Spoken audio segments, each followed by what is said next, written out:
my name is Cindy. I recently finished up my first year at Yale University, and I'm feeling some severe academic burnout. Full stop. Let me do that introduction again. My name is Cindy. I originally recorded this video intending to walk you through a day in my life during my summer vacation.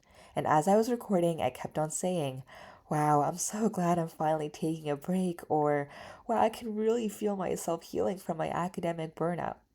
But that wasn't really true. When I started editing this video, I realized my breaks were just more work. Or actually, I was making them into work by treating them like work. So here's the truth. I can't exist without feeling guilty that I'm not accomplishing something.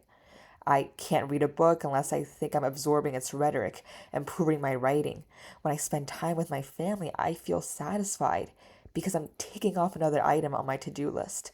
I literally can't even daydream without hoping that it is doing something to boost my creativity. And I can't stop wondering to myself one question. Am I still enough if I did nothing today?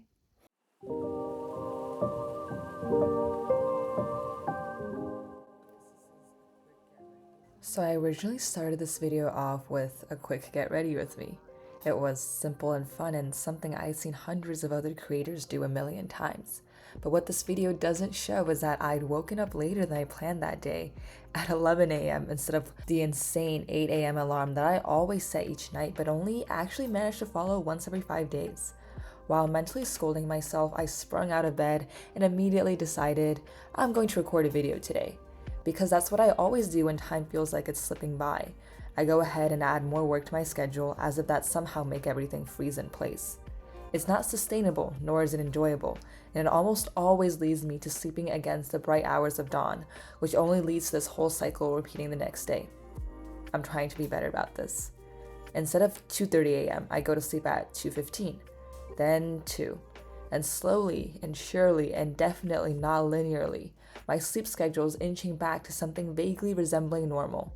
One day, I even tried to stop looking at all devices by 10 p.m. because I heard that was supposed to pit stop a racing mind, beat back insomnia, even improve metabolism, like some sort of snake oil all cure. I don't think it really helped. I still ended up staring at my ceiling for an hour before I fell asleep. But at least I know now that it doesn't really work for me. Then I went to brunch with my grandparents. It was raining like we were going to be put on another Noah's Ark, but that was also why I found the time to be with family that day. If the weather had been on the cusp of summer, I might have commuted to Manhattan for a meet with my mentor or just to meet up with a friend that I don't normally see. But this past school year has made me realize that I take a lot of my family for granted, especially my grandparents. Because I don't feel like I've accomplished a lot when I talk to them, I unfortunately don't. Even though they raised me in China until I was 6 and have been in the US with me for several years, I don't know a whole lot about their lives. So this summer, I want to try interviewing my grandparents and learning more about how they lived before all this, cementing their stories in a medium more lasting than life. After brunch, I went to work on editing my play, Snake Oil Fantasies, which is set in the Delta, Mississippi and features two lovers, a Chinese American woman and a white single mom. Playwriting is something that I first began doing for cathartic self-expression. I would write like I was on fire, like playing with marionettes until their strings snapped. But these days, I struggle to find that sort of motivation again, because it has started to blur so much with real academic work.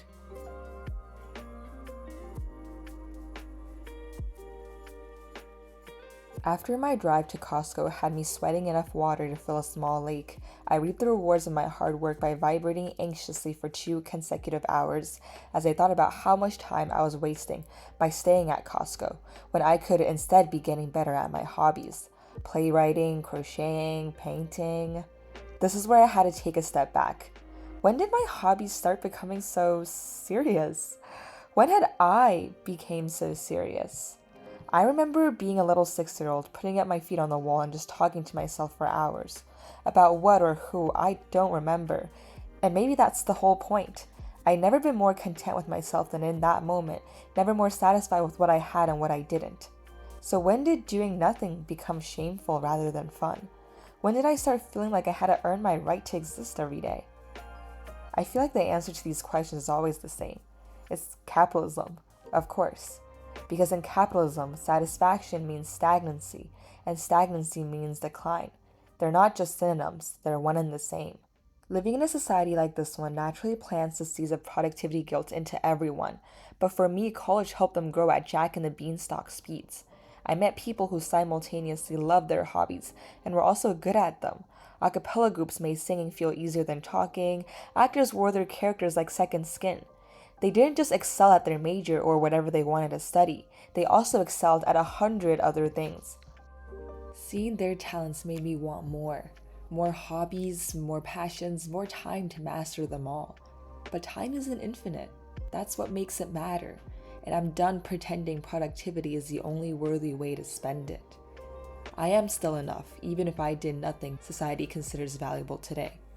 I am still me. The me who watches bad TV shows that teach me nothing. The me who practices calligraphy for no reason other than, why not? The me who got myself here, and the me who will carry me forward. What more could I want?